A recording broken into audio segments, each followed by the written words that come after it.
Là où un voyageur ordinaire vers une clairière tranquille, traversée par une rivière scintillant au soleil, les réfugiés du royaume de Marronnier voient une maison qui attend d'être construite. Les fruits accrochés au taillis sont abondants. Leurs graines, soigneusement récoltées, pourront recouvrir le sol une fois celui-ci labouré. L'eau claire arrosera la terre.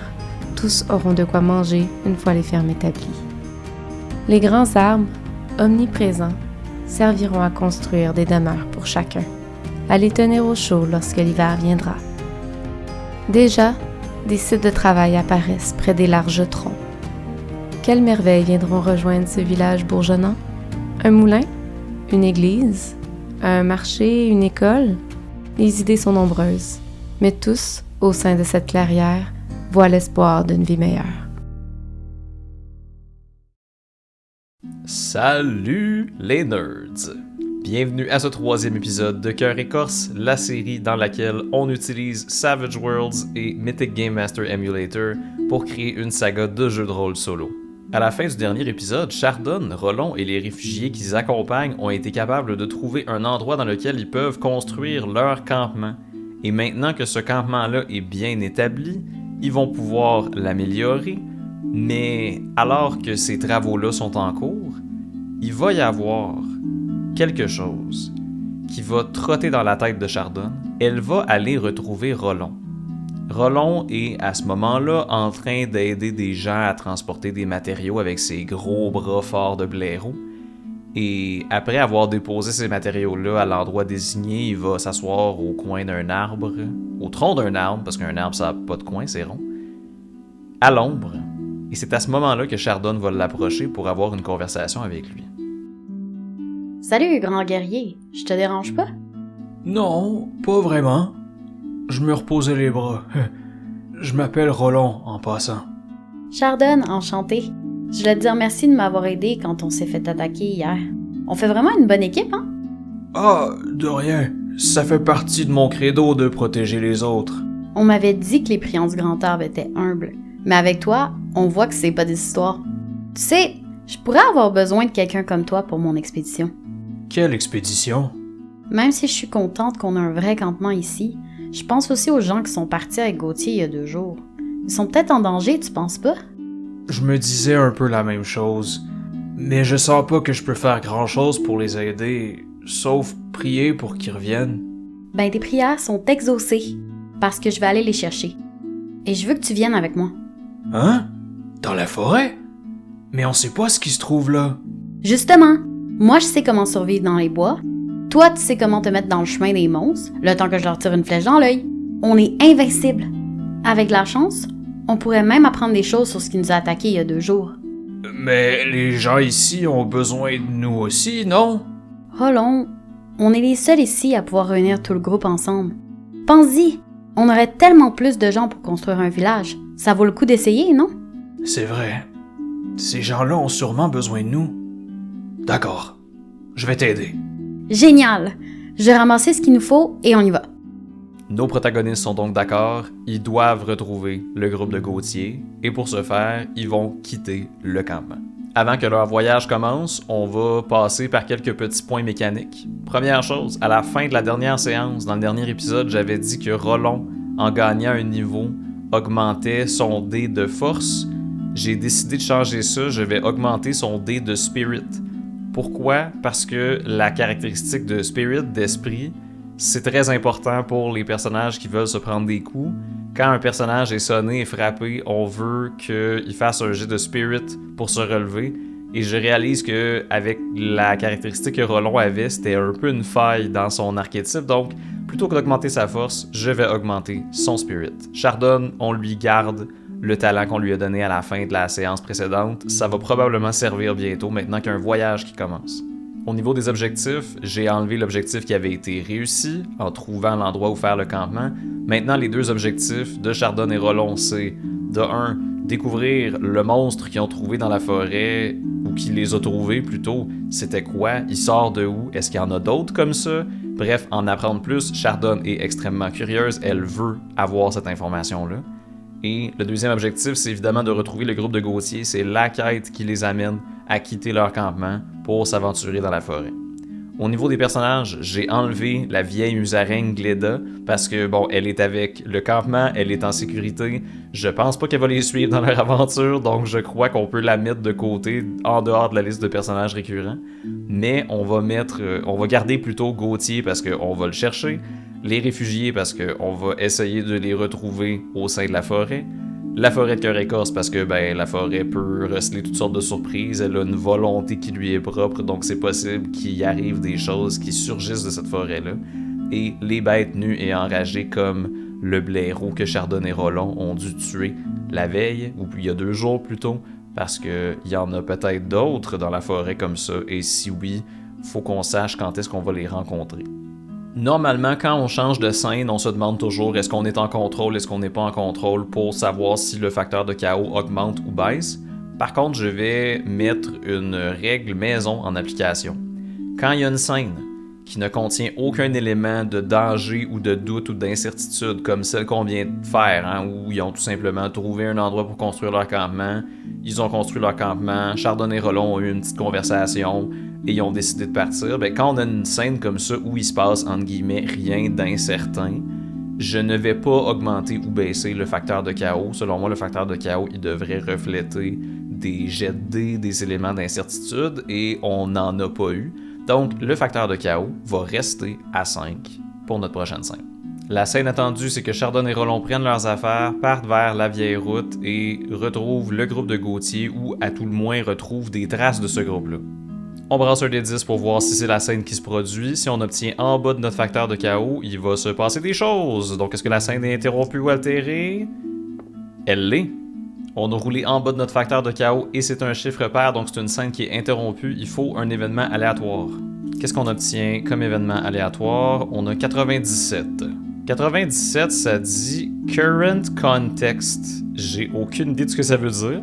En allant lire ce que Mythic dit par rapport à ça, je crois comprendre que l'événement doit avoir un rapport avec le contexte actuel. On va essayer d'interpréter ça comme on peut. On va demander à Mythic c'est quoi la signification de tout ça. Ça nous prend 2 chiffres. On obtient 62 et 71. Avec 62, on a move, donc bouger quelque chose. Et avec 71, on a physical. Move, physical. En fait, je peux pas partir maintenant.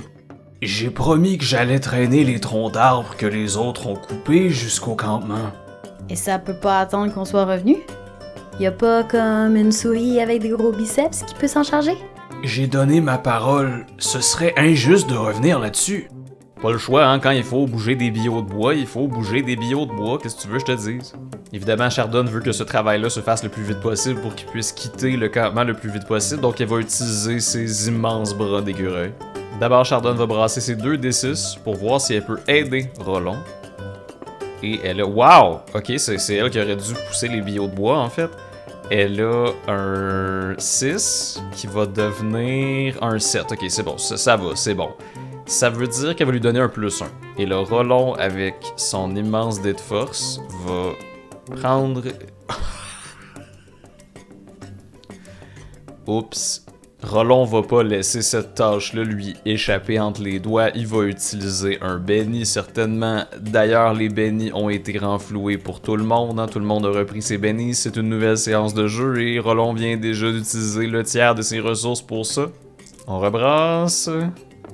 Bon, c'est déjà mieux, on a déjà un 5 + 1 avec le bonus de Chardonne, on a un 6. Honnêtement, c'est juste Chardonne qui aurait dû tirer ces billots de bois-là.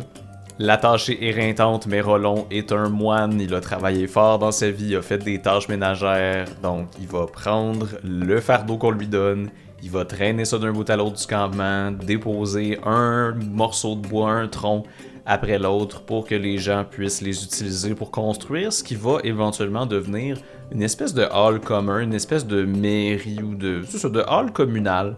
Vraiment un gros bâtiment qui va éventuellement devenir le lieu de rassemblement de la communauté qui est présentement éparpillé entre toutes sortes de tentes et de chapiteaux qui ont été placés d'un bout à l'autre de la clairière. Chardonne va se rendre utile, elle va placer certaines des pièces de bois en dessous de petites toiles ou de tapis pour que ce soit plus facile de les traîner, prendre les brindilles qui tombent à gauche, à droite, bref, elle va être capable de l'aider, même si c'est pas nécessairement quelque chose de super conséquent. Ils ont réussi leur tâche, les villageois vont les remercier, les gens vont être contents de leur implication. Tout ça va leur avoir coûté un béni, donc c'était quand même pas sans conséquence. Hein? Rollon s'est quand même fatigué un peu avant de quitter pour le voyage. Et j'estime que ça va leur avoir quand même au moins pris là, quelques heures. Parce que s'ils avaient réussi avec un raise, là, peut-être qu'ils auraient été capables de faire ça très vite, mais là, ils ont au moins perdu un peu de temps. Est-ce que quelqu'un dans le campement va les récompenser? Ils ont quand même aidé le campement, ils s'en vont dans une mission dangereuse pour retrouver les réfugiés. Probablement quelque chose qui va arriver. C'est les héros locaux, ils ont sauvé le campement d'un monstre, ils ont trouvé l'emplacement du village, tout le monde les aime. Je pense que c'est très probable que quelqu'un leur arrive avec un petit cadeau. On a 75% de chances que ça arrive. Ça arrive! Bon, ben ils reçoivent un cadeau, mais c'est quoi le cadeau? On va brasser une coupe de mots-clés dans Mythic. On va en brasser 3, donc on a 82, 75 et 6. Si on regarde la table des objets dans Mythic, on a 82 qui est small, c'est un petit objet. Dans les descriptions, on a 75 qui est offensively, donc c'est quelque chose qui est offensant ou c'est quelque chose qui est offensif, peut-être, quelque chose pour se battre. Et 6, on a bizarre. Oh boy! C'est quelque chose de petit et d'offensivement bizarre ou de tellement bizarre que ça en est offensant. Hein?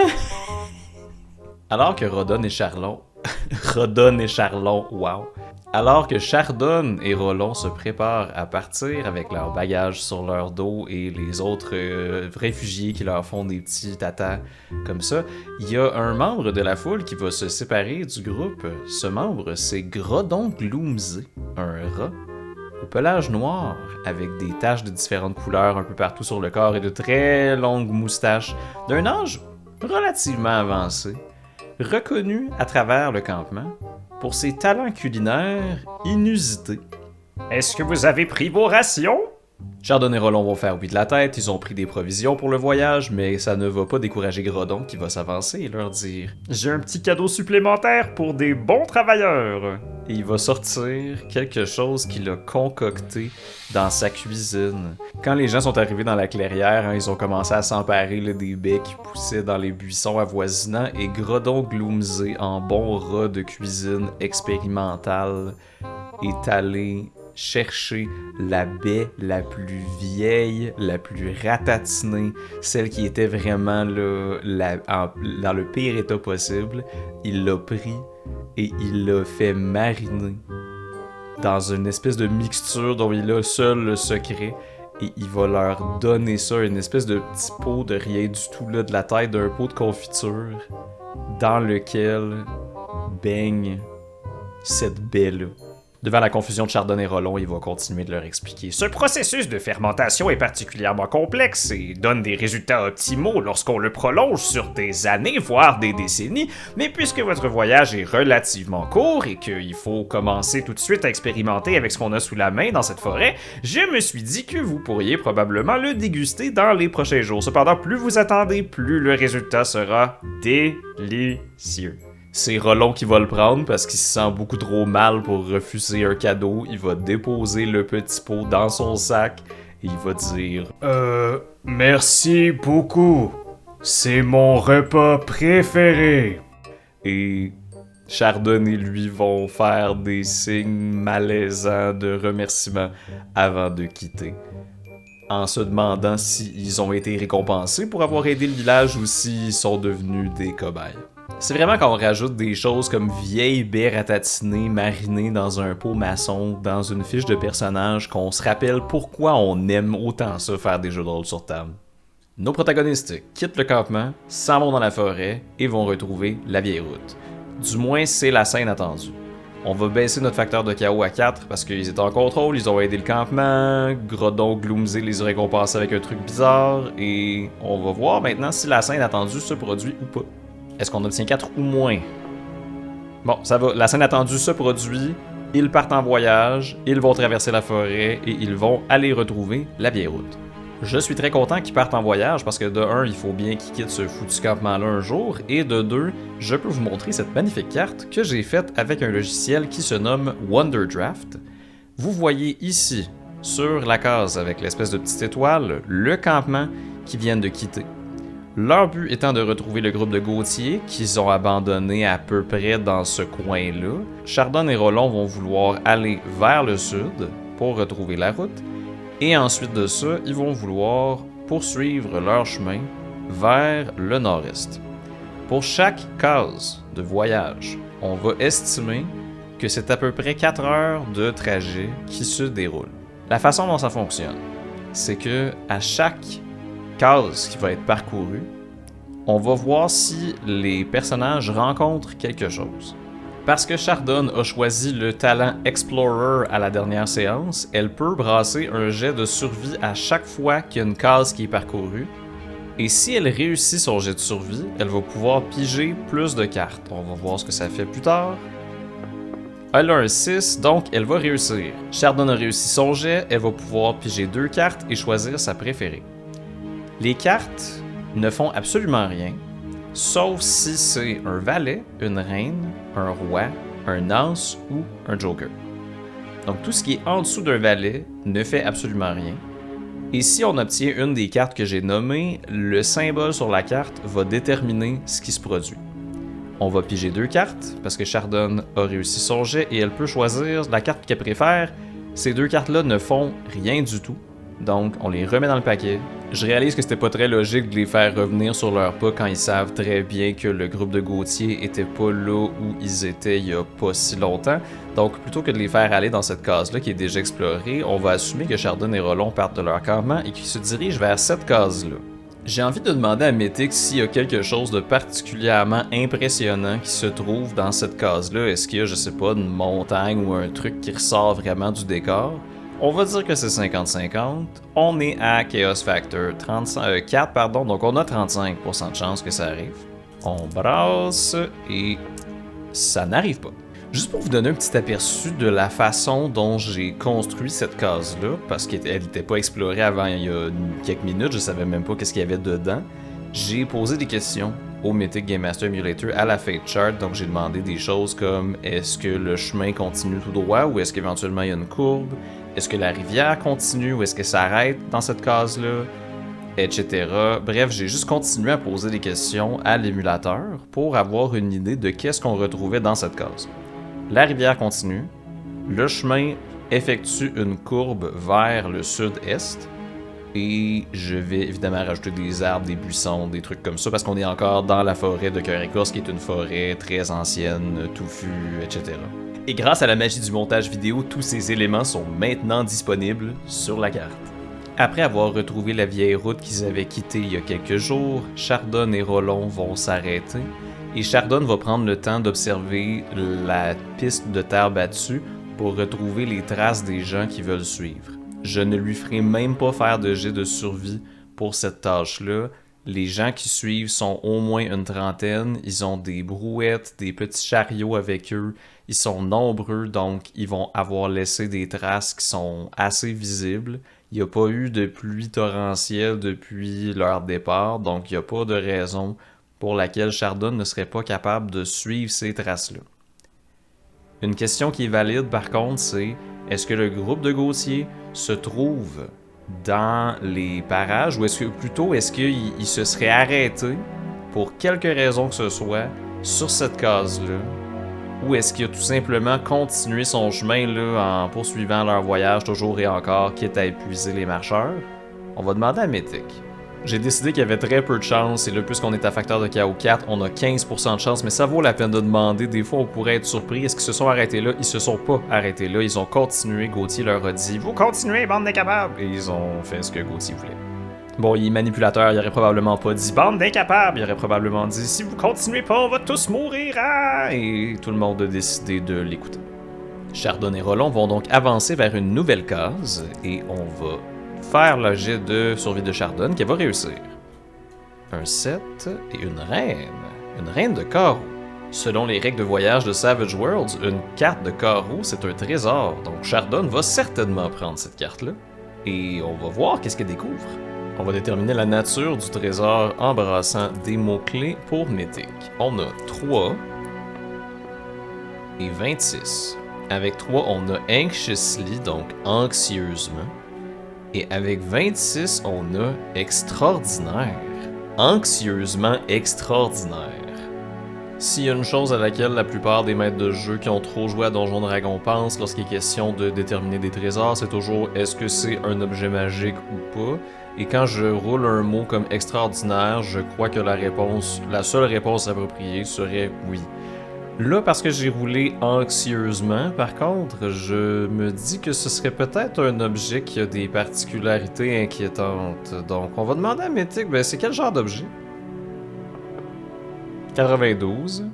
Tool, c'est un outil. Mais là, c'est quel genre d'outil, cibole? 19. Criminal, un outil utilisé par des criminels. J'ai une idée.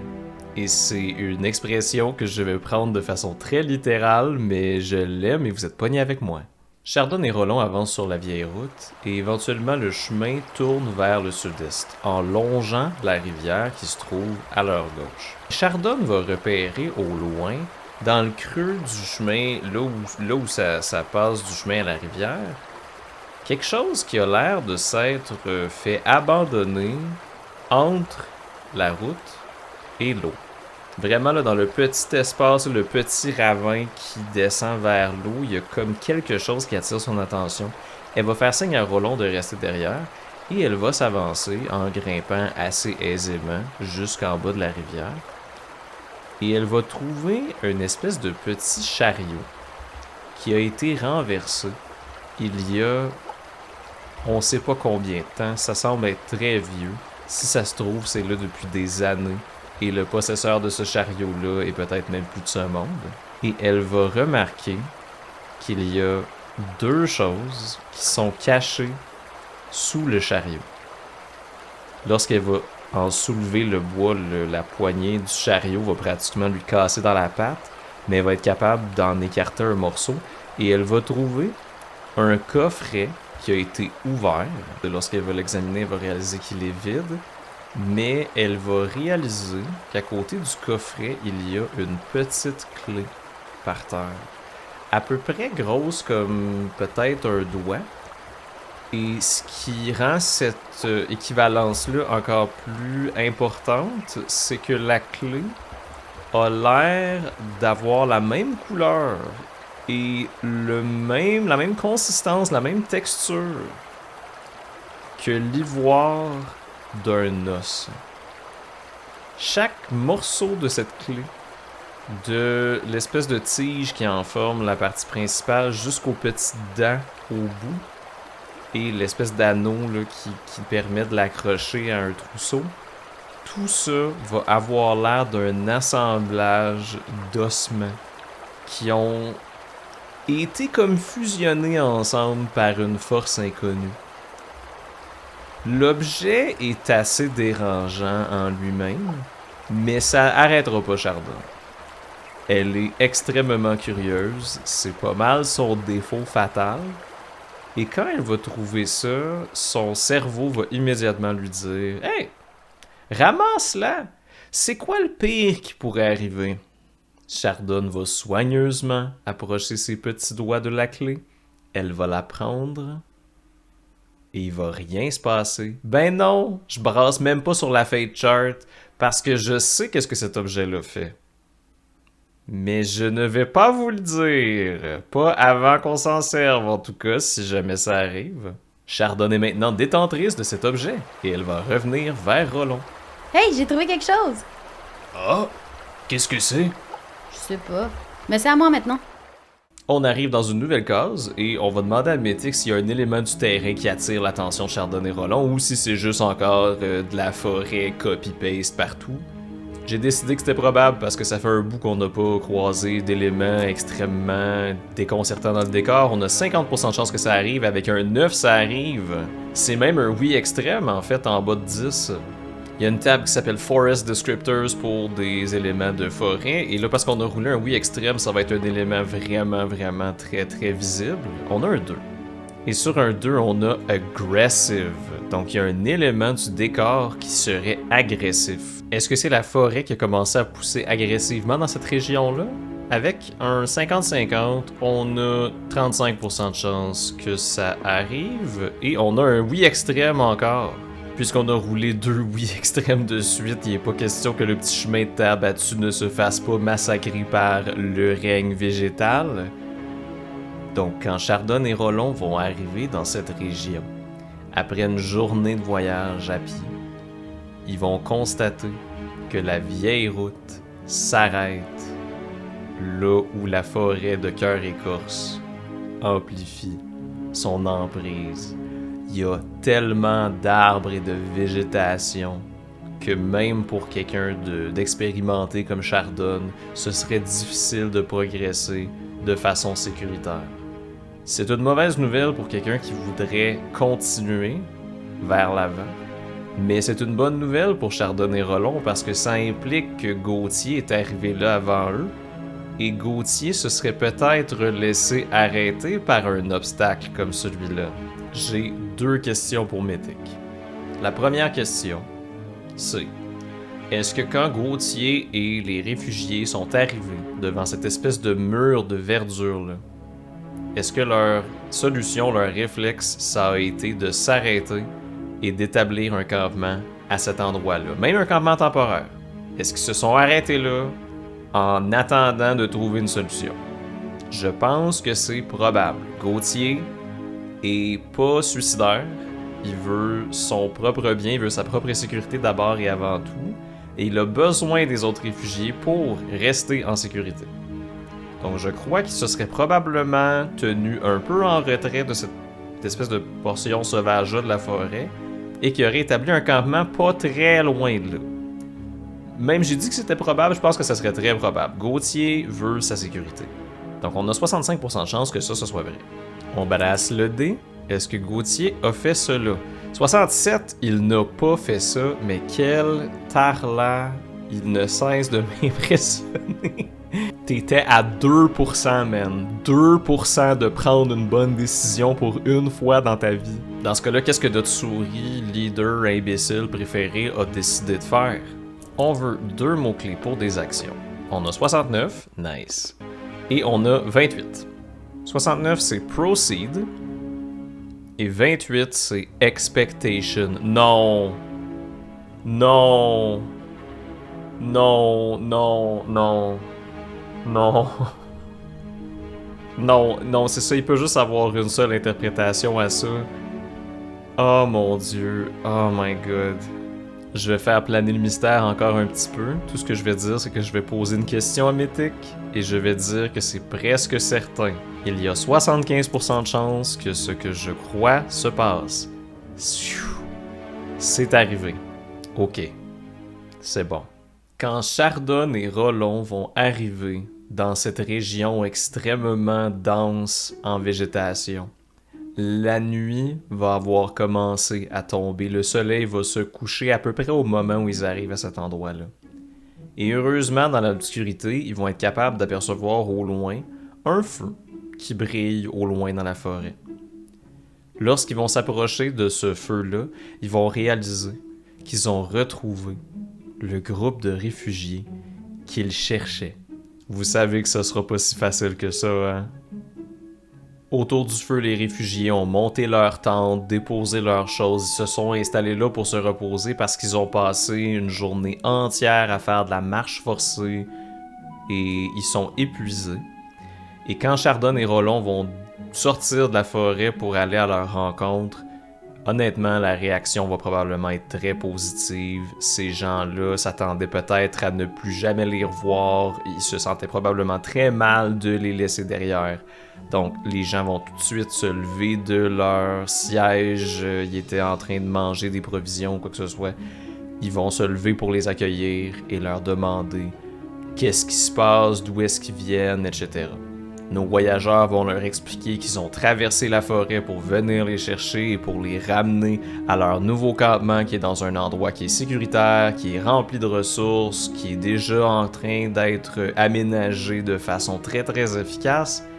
Et Les réfugiés vont être très contents, mais ils vont aussi avoir l'air un peu incertains. Il y a quelques-uns d'entre eux qui vont se regarder en faisant des petites grimaces comme... Éventuellement, Chardon va compter les gens qui sont là, se retourner vers le groupe et leur demander... Est-ce que c'est normal que j'entende pas Gauthier se plaindre? You. Une taupe qui faisait partie du groupe va s'avancer et dire... Gauthier est parti par là-bas. Et il va pointer la zone de végétation dangereuse et apparemment infranchissable. Chardon va jeter un regard horrifié vers le groupe et leur dire... Est-ce qu'il s'est pris une cocotte sur la tête? Gros imbécile! À quoi il pensait? Et la taupe de répondre. Il voulait absolument suivre la vieille route et il était persuadé que si on continuait dans la direction dans laquelle la route allait, on allait éventuellement en retrouver un morceau et pouvoir la suivre. Mais on lui a dit que c'était une mauvaise idée et il nous a pas écoutés. Chardon et Rollon vont être quelque peu démoralisés par cette nouvelle-là, mais la bonne nouvelle, c'est qu'ils ont trouvé l'entièreté du groupe, moins un. Ils vont décider de s'arrêter là pour la nuit parce qu'ils ont marché quand même toute la journée et il n'est pas question d'aller s'aventurer dans l'espèce de super giga forêt extrêmement dense la nuit alors qu'ils voient rien du tout. Donc, ils vont demander aux autres réfugiés de leur faire une place dans leur campement et ils vont s'installer là pour la nuit. Et je pense que c'est un bon moment pour terminer la scène. Je suis un peu mort de rire en ce moment parce qu'on a un objectif qui était retrouver le groupe de Gauthier et maintenant on peut modifier notre objectif de façon extrêmement efficace. Voilà, c'est maintenant le nouvel objectif. En dessous de retrouver Gauthier, j'ai aussi mis réunir les réfugiés au camp parce qu'il faut bien les réunir, tous ces gens-là. Dans notre liste de personnages, j'ai rajouté les personnages qui étaient récurrents, j'ai mis les réfugiés, ils sont là pour une troisième et dernière fois. Une fois qu'un élément est là dans la liste 3 fois, on ne peut pas le remettre une 4e fois. On a aussi Gauthier Souris Marchande parce que malheureusement, il est extrêmement important à notre aventure présentement. Et la forêt de cœur écorce parce qu'on est dedans et on est sur le point d'être encore plus dedans une fois que Chardon et Rollon vont franchir la frontière qui les sépare de cette du cœur écorce. C'était pas ma meilleure phrase, ça. Nos protagonistes vont se faire offrir une des tentes qui a été montée là pour les autres réfugiés. Ils vont aller s'y installer, se mettre quelques couvertures sur eux. Ils étaient pas mal en contrôle dans ce voyage-là, donc le facteur de chaos va baisser à 3. Et ensuite, on va brasser un dé pour voir si la scène est attendue... si la scène attendue est interrompue ou altérée, et elle ne l'est pas. La scène attendue, c'était qu'ils dorment là, pendant la nuit, et le lendemain, ils se lèvent et ils se préparent à aller sauver Gauthier. Après une bonne nuit de sommeil, nos héros vont se lever, prendre un petit déjeuner copieux et vont annoncer aux gens dans le campement qu'ils vont aller chercher Gauthier, le ramener de gré ou de force et que tout le monde va prendre la direction du campement où ils vont enfin tous pouvoir être réunis en sécurité. Le groupe va être content de cette nouvelle-là et on va leur souhaiter bonne chance. Est-ce qu'il y a des gens qui acceptent de venir avec eux? En fait, il y a peut-être des gens dans ce groupe-là qui se sentent responsables et qui aimeraient prêter main forte aux 2 personnes qui se sont débarquées en annonçant qu'ils allaient tout faire tout seuls. Est-ce qu'il y a des volontaires qui veulent aller dans la forêt avec eux? On a 35% de chances que ça arrive. Je décide que c'est probable. Ça n'arrive pas. On a roulé des doubles, mais parce qu'on a roulé des doubles qui sont au-dessus de notre facteur de chaos, donc 8, là, qui est comme 88, il se passe rien. Il n'y a pas d'événement aléatoire qui vient interrompre notre scène. Donc, les gens qui sont dans le campement vont se sentir peut-être un petit peu mal, mais ils vont décider de tous rester là pour assurer la sécurité du groupe, pendant que Chardon et Rollon vont se perdre dans la forêt ultra dangereuse pour retrouver le tata qui s'est aventuré seul loin du groupe. C'est dur la vie de héros des fois. Maintenant qu'ils sont dans cette case-là où la végétation est super épaisse et difficile à contourner, ils vont seulement être capables d'avancer d'une case par jour. Le plan de Chardonne, ça va être de suivre les traces de Gauthier. Ça pourrait être difficile, considérant que Gauthier est seul. Généralement, des branches, du gazon, etc., ça laisse pas autant de traces que de la boue ou de la terre, par exemple. Donc, je pense que ça va être très difficile pour Chardonne de suivre cette piste-là, mais elle n'a pas le choix, elle doit essayer pour le retrouver. À cause de toutes ces circonstances-là, Chardonne va avoir un -2 sur son jet, donc elle doit avoir au moins un 6 pour réussir à suivre les traces de Gauthier. Elle ne l'a pas. Elle va utiliser un béni en moins, c'est encore un échec. On réessaye, Chardonne ne va pas abandonner. Si ça c'est réussi, ils vont pouvoir rentrer. On a notre 6, excellent. Le 6 est rebrassé parce qu'on a eu le maximum, c'est un 7. C'est assez pour suivre les traces de Gauthier. Même si Rollon a absolument aucune idée de qu'est-ce qu'elle est en train de faire, il va la regarder se pencher par terre, renifler le sol, retourner des feuilles par terre, vraiment suivre des signes invisibles que seule elle est capable de percevoir.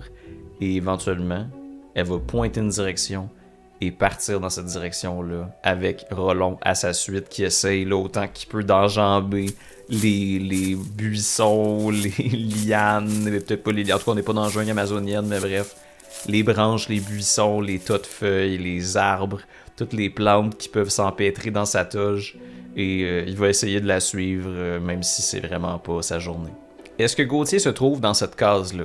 Je pense que c'est presque certain parce que honnêtement, je ne l'imagine pas être parti si loin qu'il se serait aventuré tout seul pendant une journée en avançant là, de façon constante en ligne droite. Moi, je pense que ou bien il s'est perdu, ou bien il lui est arrivé quelque chose. Bref, je peux pas croire qu'il soit parti si loin que ça, mais on va quand même brasser des dés pour le découvrir. On a 65% de chance que ça se soit produit.